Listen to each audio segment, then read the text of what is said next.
Good evening, welcome to MOTS presents MOTS Ado About Nothing. MOTS Ado About Nothing. MOTS Ado About Nothing.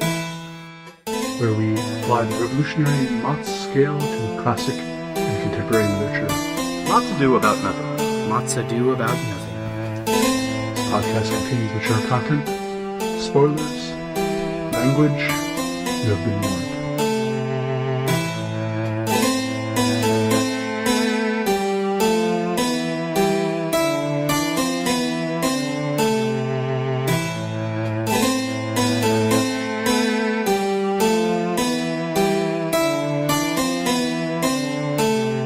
Welcome back to another episode of MOTS Ado About Nothing.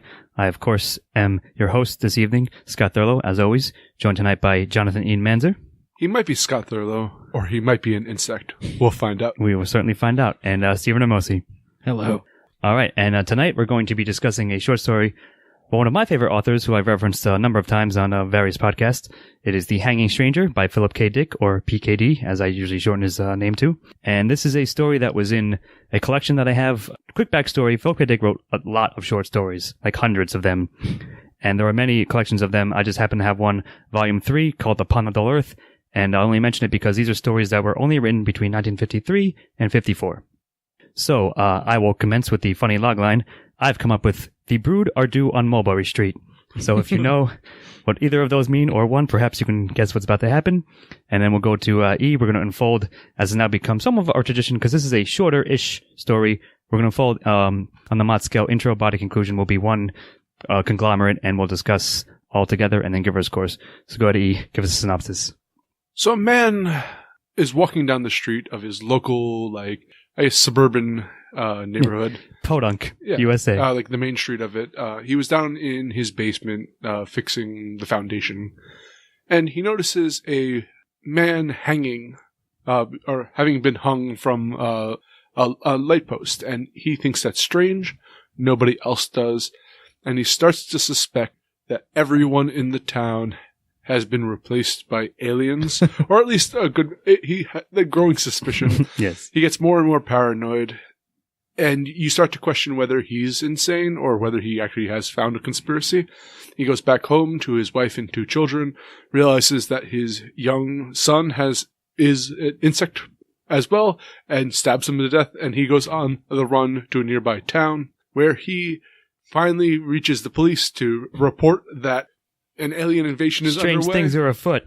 And what a twist! It turns out they are, and that the hanging man was set as a trap for anyone who hadn't been brainwashed or taken over, like or him. Whatever the invasion does. And they end up hanging him in that town to figure out who among that new town has not been also, and so on and so forth. Yes. Yep. And yeah, that's pretty much it. Sort of classic PKD. So, I mean, what do you guys think? It's a very well done story in a very traditional framework for this type of story. No, I agree. That's well said. Yeah. As you mentioned earlier, Ian, it's very similar to like a Twilight Zone episode.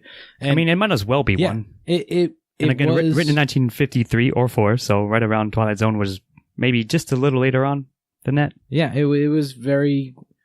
I thought it was very well done. It was just easy to follow, a quick read. You know, just a short story, as we mentioned earlier, but it had all of those... It hit all those points that you want a story to hit throughout. You know, you had especially a story like this, you had the indecision of whether what you're saying is real or not. And, you know, you get that type of thing a lot from Philip K. Dick. Although I like Killip, they should name a robot that and shaped like him. It hit every point that you wanted a Philip K. Dick story to hit. You know, you weren't sure if he was crazy or if you know this was actually happening, and then at some point you're almost positive that he's crazy, and then it turns out that he's not, which is a nice twist at the end there. Yeah, it's all set up real nicely, and yeah, again, like you said, it's sort of like retroactively classic. So my argument always is real quickly that his novels are more famous. So Do Androids Dream and like Scanner Darkly, like things like that. But I always argue that his short stories are actually stronger because they're everything that his novels are, just condensed into, you know, a much shorter time frame, and it gets like everything he needs out of it. Like you said, Steve, it hits all the points you need to in a story of such nature. And I think it was damn well done. You mentioned Twilight Zone before. It feels like a half-hour episode of Twilight Zone. There's, stuff like or Outer Limits even. But Outer Limits was an hour long, correct? I don't remember, but I think sure. it was about that. Those sometimes felt that they were dragging on. Padded, This was short, to the point, sweet, and it was like would have been one of the better episodes of the Twilight Zone if it had been one of those. I'm certain they ripped them off in some sense. You compared this to his novels briefly, Scott, and I actually want to hit on that for a minute. His novels, while I love them, or the ones that I've read, almost seem schizophrenic in that they just hit on a bunch of different ideas. They can be like that for sure. They all the ones that I've read, like they just kind of jump back and forth from idea to idea, which I'm invariably interested in all of those they're ideas. They're all interesting ideas, but they're all sort of thrown in a blender. Yeah, is what you're I like saying. that they're all thrown in there, but this has distilled his one of those ideas down to like a single story, which I kind of like as well. I kind of like that, being able to view one thing and think about that one thing, as opposed to trying to figure out what all of the different things that he's talking about are trying to say. No, yep, I totally agree. It's laser beam focus, and I know you got anything else to say about it? There's one last thing I'm going to bring up. Uncle Siggy's The Uncanny, Yeah. which it does very well. Mhm. Like in the direct intro of this book, where he's dealing with discovering the body, you actually feel like you immediately catch the sensation of a man. The only one man who's realizing something's wrong. The only sane man, as the trope might go, sure, or is it right? And then then it goes into the part where you're like, oh, this guy's crazy. But now you feel that uncanny sensation of following a person who's mentally ill that you sympathized with earlier on the story. Right. And then when the ending comes, it throws you for a loop. So it's masterfully crafted. So that's I the agree. last I have to say about it. I'm going to give it a 3. Yeah, I'm going to give it a 3 as well. I will as well. Yeah, I mean, I always argue for that all of his short stories specifically, and most of his novels, but maybe not all, are masterfully crafted. As you said, it's a great description. And just another quick caveat, I know that you, E, are not the biggest fan of this type of stuff, this genre in general, and maybe not of him. Just not as big of a fan as this perhaps we genre are. I'm fine with. It's the previous works of Philip K. Dick. Right. I didn't particularly enjoy because of that schizophrenic nature. Yeah, so I sort of selected this one with kind of that in mind, but it was also one of my favorite ones growing up as well. All right, so that'll bring me to themes, and yeah, like again, because it's so like sort of tightly, like narrowly, laserly focused, that there is only one, maybe two. There's one thing I'll have to bring up again, sort of a backstory to who Philip K. Dick was and what his philosophy was, I suppose I'll say. But no, I mean, it's like something strange occurs in your everyday normal suburbia town with an everyday normal like slub, as most of his main characters usually are. And then something starts to go awry. Like you said, like an uncanny feeling starts to emerge. Is something awry with the town, or is he the one who's acting weird and everyone else seems to like say that to him? Like, the main character's name is Ed Loyce, the guy who was in his basement. Oh, Ed, you feeling okay? You feeling drunk? He must be drunk. What's he talking about? And he's like, madly yelling in the streets. There's a guy hanging. Does anybody see the dead guy hanging from the lamppost, please? Like, can we talk about this? And like, we're good.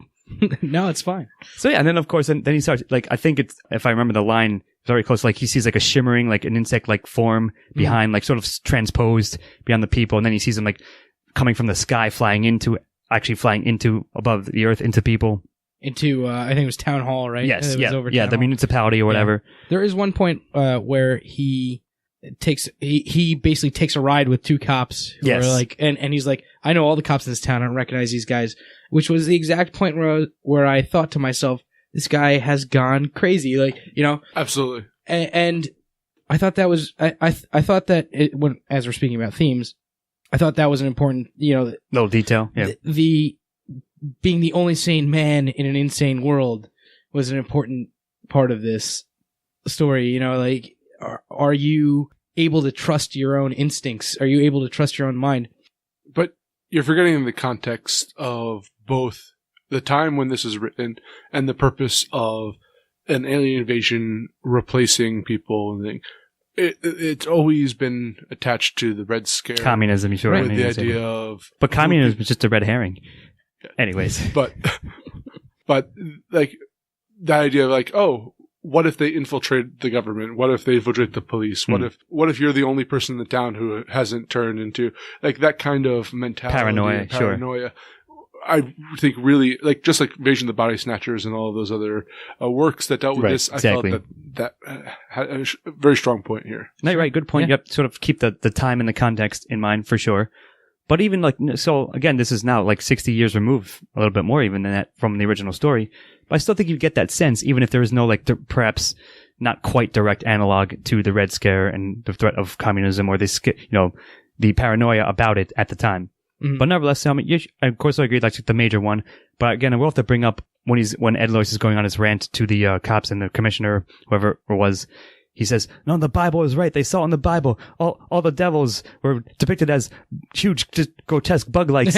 It's it's happening. It happened before, and of course it's happening again. They bring up Beelzebub, and basically he says the Bible was right about this stuff, which again, Philip K. Dick sort of kind of believed that, but then didn't, but then did again. It's really weird. I don't want to get into the whole history, but he drops it in there. At the end of the day, subscribe to Christianity. Mm-hmm. Philip K. Dick, that is. So, not always, but you can see traces of it in a lot of his works. Well, he'll just sort of, offhandedly drop it in there, P.S., there's something to be found truth-wise in the Bible. But regardless, it's just sort of neither here nor there for this story. But I guess you could, if you want to, read something into it. But no, you're right. It's sort of the analog and sort of the classic, early 1950s monster and so forth, popular sort of weird tales and things like that. That, he incorporated and knew about and began to craft his own stories, eventually becoming a master of them, as you said, for sure. So, I mean, it's not a perhaps deep or complex theme, but it is a relevant theme, and I think he handled it well.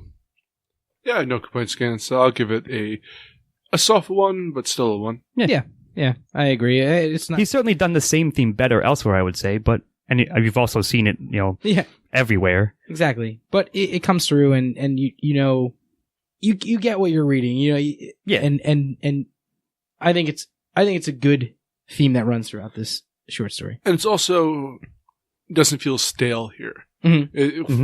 For a theme that's been around for decades now. I mean, it wasn't as prevalent at the time, but nevertheless. But having been around for so long, exactly. I didn't go, another one of these stories. It worked here. So. Right. Yep. And I'll certainly give it a 1 officially if I haven't said so. All right. That will bring us to Steve-O with the antagonist. So I guess the antagonist in this is aliens. The Brood, like I said, bugs. Yeah. Bug aliens. Or one of the devils. Or both. Like I said, it's sort of implied that it's. I mean, that they are the devils. Yeah. The ancient people from biblical times viewed them as devils, so demons, etc. That being said, they are everyone except for him. Yeah, they're the body snatchers, and the one guy at the end who is about to go to another town and get hung. Yeah, and the vicious cycle to repeat itself.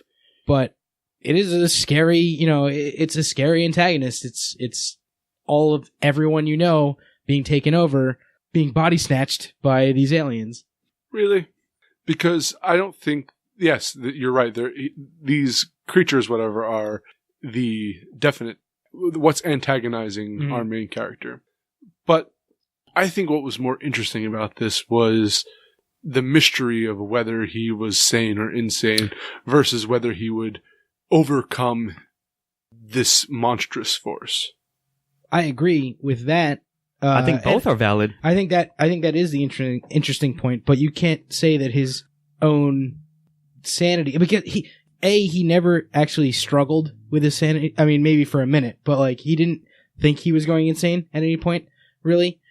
And B, he wasn't actually going insane. So, I can't say that his own mind or anything was the antagonist. I'm not arguing that point. I'm arguing that as antagonists go, I didn't necessarily think that they were particularly effective. Okay. I mean, I don't know about that. I think that would be a terrifying thing. To put myself in his shoes, I think it would be a terrifying thing to have everyone be replaced by something else, some enemy of yours, and not be able to know whether, or to feel like you were the only one that saw this happening. Oh, I know exactly what he's going through. Yes, I knew you might say that, but think of it this way, right? Perhaps, again, yes, on the surface, that they're just sort of the body snatchers, but I think they're definitely the antagonists. There's nothing else. Yes, the question of your sanity is sort of interesting, but you're right, Steve-O. Ed Loyce himself never really questioned, like maybe for a split second, but he was pretty sure. As a reader, you might, which is an effective sort of device. Right. I'm not arguing for sanity being the antagonist. No. But I understand. I mean, to my other point, the actual bugs, or whatever, they're described as bugs, the aliens, the creatures. See, their plan is amazing because they even outright, they give him a fucking villain exposition dump at the end Yeah. when he goes to the commissioner of the next town over, and he goes, yeah, we start from the top on down, the power structure, those at the top, and then all you other slubs. And the ones we miss, this is how we get them. So I think, like, their plan is awesome, like, is effective. So I'm going to give them a solid 1 for, sort of having that consideration into their global takeover of Earth. I'm gonna give him a 1 as well. I'm going to give it a soft 0 because I felt that bug demons / aliens invading the world was the least interesting part of the story. Right. Which says something good about the story, I think. Are you sure it's at least least interesting part? Because now we're going to come to Protagonist with you, E. All right. Well, actually, I find the protagonist, Crazy Eddie, used cars, as fascinating. In watching his progression, the way he's crafted, which he starts off as you mentioned, a regular schlub, and is the growth of his paranoia was at times tragic because you start to question his sanity. Mm-hmm. And it's also, but like you also feel for him as he doesn't want to believe it. Or he's looking for a logical explanation why he found a dead body hanging from a street lamp. Right. Until he realizes that the cops he doesn't recognize the cops. And then that's the moment you start to question his sanity. Right. And he just jumps out of the car and he beats someone to death with a rock. Yeah. And then he kills his own son. But guess what? He was. But they were all corrupted. monsters already, sure. Yeah.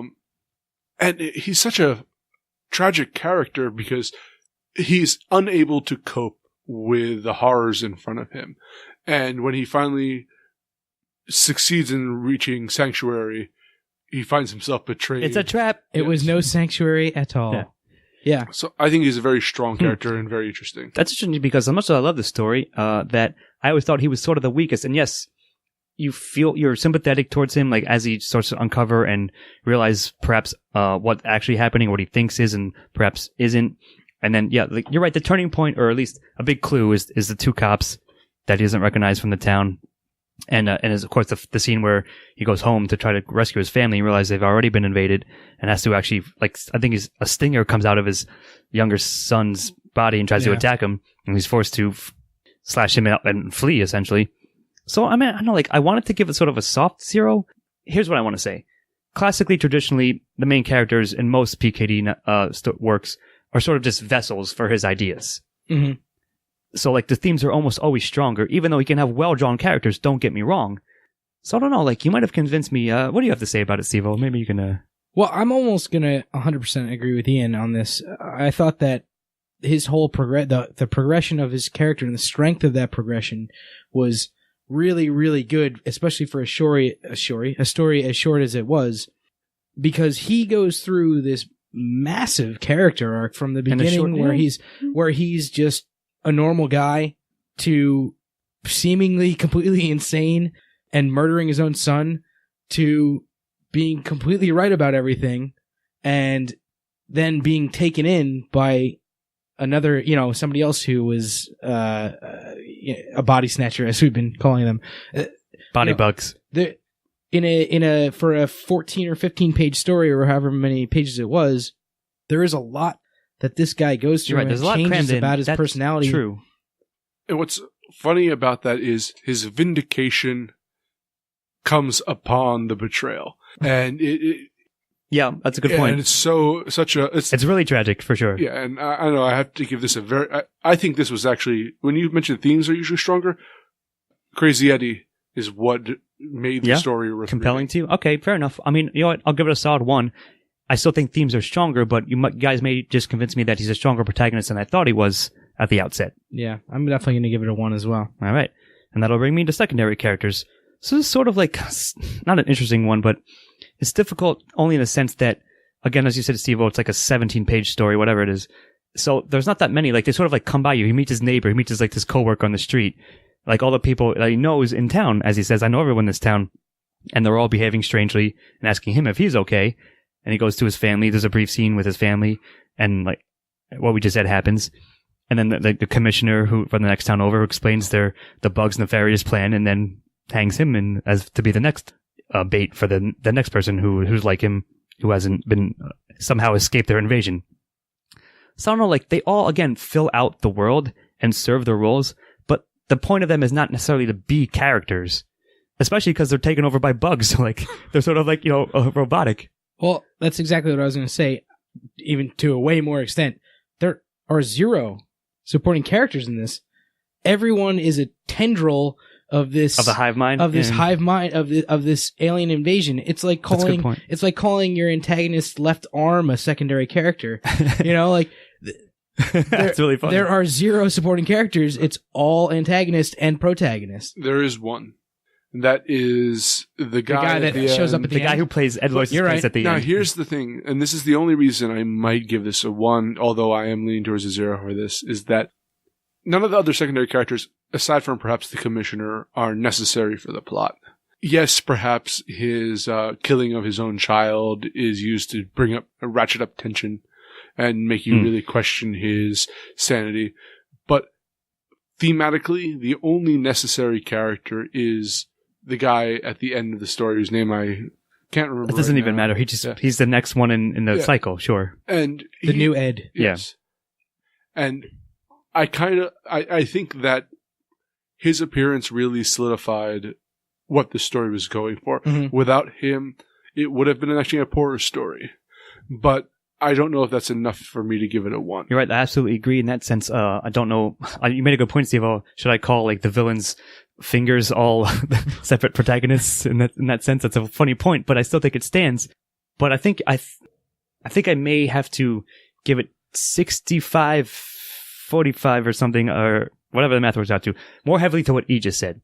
Because, yeah, I mean, it has to have that ending. There has to be another guy just like Ed in the next town over who now sees Ed's body to keep like the dark cycle going and the sort of downer ending. It's not just a downer. That actually is the reversal of a downer ending, because a downer ending would just him being hung. Right. You have you're right about that kind of that someone, even if Ed failed, but you don't know. Then that's the idea, is that it keeps hope alive. Sure. Maybe that's a good point, I guess. But I mean, you're right. If it sort of had cut off right when the commissioner alien explains their plan, and then Ed was hanging, and there was no like the next guy over saw that was a strange, and no one seemed to notice this body either. Yeah. So I think I might, because of PKD being such a master of his craft and using these elements so well, and having that inclusion to either imply hope or not, or despair, whatever you want to take it as. Nevertheless, it's there. It's important.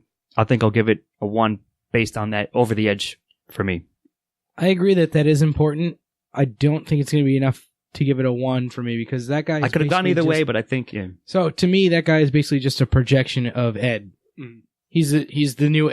He might as well. I don't even know if he had a name. I don't remember. He did, but again, he might as well not have, because he's just the new Ed. And sure, that's not enough for me to give all of supporting a 1. And like I said, I don't count any of the other characters in this as supporting characters. I count them all as part. I get it. Of the antagonist. And I did like that point, but I think, again, I could see it going either way on this one, but on the strength of that, and of course my bias, naturally, I'll give it if not a solid, a soft 1. I'm going to agree with Scott agreeing with me. All right. And I'm going to give it a 1 as well. Why wouldn't you? All right. And that'll bring us to dialogue with Steve-O. The dialogue was... It's okay. Workmanlike. It's PKD. Yeah, I would say. If not slightly better, but there wasn't anything special that stood out to me. I can't remember really any lines from it. I don't know. What do you guys think about this? Because I was trying to think about it a little bit earlier, and I just don't remember much of it. I remember it facilitating the plot, and that was basically it. That's kind of exactly what I was going to say. Essentially, that's always like, to me, the weakest point of PKD is his dialogue. Yes, it's natural enough, but that means nobody's like spouting like especially clever things or whatever. It's basically, again, a vehicle for the plot and the themes. So yeah, I mean, this is probably one I will give a 0 to. Just, it's, of course, not that it was bad, nothing wrong with it, really. It's just that it's not it's not supposed to be the highlight and just isn't. Mm-hmm. Well, to be fair, I've never had a good conversation with any insect alien. You never sat down with tea with the brood. And they're just not good at conversation. Mm-hmm. But I think the style. I think quickly, we already agreed that monologues, in a sense, don't count as dialogue or inner thoughts. So stylistically, which you go to in a moment, this gets a much better score. But dialogue-wise, especially, again, there were other supporting characters in here, regardless of whether you want to view them as people or monsters. They had nothing to say. So. Well, think about it this way, like, so you can sort of like rabbit hole yourself in that maybe that was the point. Because they're all taken over by monsters, they're speaking flatly, you know? Yeah. We've covered Yes, I know. I don't want to jump into that rabbit hole again. Whether or not it's the point. The dialogue itself is still kind of a 0, sure. Yeah. Soft 0 for me. All right, and that'll bring us to style. Speaking of, with you, E. Okay. I mentioned earlier the effective use of the uncanny in this, and it's very well. And I think one of the greatest strengths of Philip K. Dick, even in the works I'm not particularly fans of, is that he writes. He's an amazing writer. He knows how to craft a story, and he knows how to use, whether he's writing a novel, which he likes to cram a lot of ideas into, and like surrounding, like kind of fleshing out his world. Yeah. In this short story, he took a very kind of formulaic storyline and elevated it to something very fresh. And I have to give it full credit for that. That's all I have to really say beyond that. No, pretty much. I would say the pacing in this story, like we said, is amazing. Like, that's why I always try to, whenever I meet someone else who proclaims to be a fan or has read a number of his works, I say, have you read any of his short stories? And if so, which ones, etc. Because I think they're everything that his novels are, but condensed and so sort of better for that, because he's not doing so many things at once, because he's not schizophrenically switching themes, if you will, or throwing so many things into a blender. Maybe there's like 2 or 3 per story versus 5, 6, 7, 8 per novel. So yeah, and you're right. He's sort of like, I'll use the description, maybe not crazy, Hemingway of sci-fi, right? It's sort of like clipped to the point, not quite to that degree, but it's just kind of straightforward. It's there, but he's presenting these ideas, and it's not like he's flowery, nor is he like dry. It's just perfectly all sort of natural. Yeah, he's not. I agree. He's not flowery about it, but he does paint a great picture with few words. Exactly. In the same way that Hemingway did. Right. That's the only comparison. I mean, that's why I bring up that comparison. Not that I think it's a 1-to-1 ratio. Yeah. But and this story is no different. It's as you said, the pacing was very well done. Every time you were not about to lose interest, but every time your interest was about to wane a little bit. Or you thought you had it all figured out. Yeah. Yeah. Something else happened that like snapped you right back into it and made you want to keep going and find out what was going on. I don't think that I could give this a 0 on style. Like you said, it's style may be one of the strongest points of anything that I've read by Philip K. Dick. I certainly agree as well. This one is no different. So. Yeah, and the ending line again, and the strange thing about that body was no one seemed to find anything odd about it. Yeah. So anyway, one's around. One's all around. Yeah, and that'll bring me back to our recommendation, which yes, I already did so. I mean, I picked this one out again, like I said, sort of a brief reasoning why I chose this exact one, but there are many others that I think are actually better than it, or at least as good. But I think this was a nice one to start out with. I think this is a very good introductory story to Philip K. Dick if you have never experienced him at all, or again, because he wrote so many goddamn short stories, if you somehow had not gotten to this one, I would say, damn, check this one out. It's a damn good one if you somehow missed it. This is my second Philip K. Dick story that I read, Do Androids Dream of Electric Sheep, which I wasn't particularly a huge fan of. It's okay. I know everyone loves that one, but I think, as a big fan, I think it's also just decent. We'll save this for another podcast but I really did enjoy this story, and it made me want to read more of Philip K. Dick's short stories. Good. Mission accomplished. But I think that should be really, like, if you're going in reading a short story, you should want to come out of it like, I want to explore this author more. So I highly recommend. It's a pretty damn good endorsement. What do you think, Steve-O? Yeah, I do recommend it. It was a great short story. That's basically it. If you want to spend half an hour, 25 minutes reading something, and you like sci-fi or, the Twilight Zone feel, yeah, sure. No, to be clear, you had never read this one either. Even No, this is my You first and I are time also reading it, pretty yeah. big fans of him. Yeah, and Okay. I actually haven't read many, if, As many short if stories. any You of the said so short earlier, stories true. before this. Well, Of, you of should these read short some more. stories. Yeah, I clearly. But yeah, it's just well done. It's well paced. It's keeps your attention throughout, and it's a cool read. It's a fun read. I like kind of ambiguous endings, and this definitely had that. So I'm gonna give it a 1 for recommendation as well. All right. Well, that's all the scores in, and we'll go to E for the final count. Okay, so Scott gave it the highest score with a 9, and Stephen and I gave it 8s for different reasons, which gives it an overall score of 8 1/3. Yep. Damn So, strong story. yeah. Check it out. Like I said, won't take you much time, and you probably would enjoy it. And if you haven't read it before, it might make you check out more of his stuff. And again, if you missed it, it deserves to be read. Mm-hmm.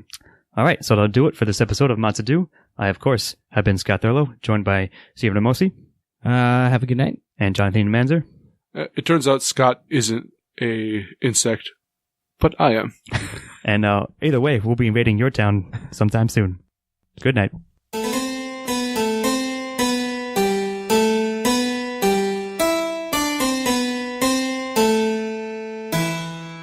MOTS Ado about nothing. MOTS Ado about nothing. Music by Chris Morgan. Editing and engineering by Scott Thurlow. MOTS Ado about nothing. This has been a Los Alamos production. All rights reserved.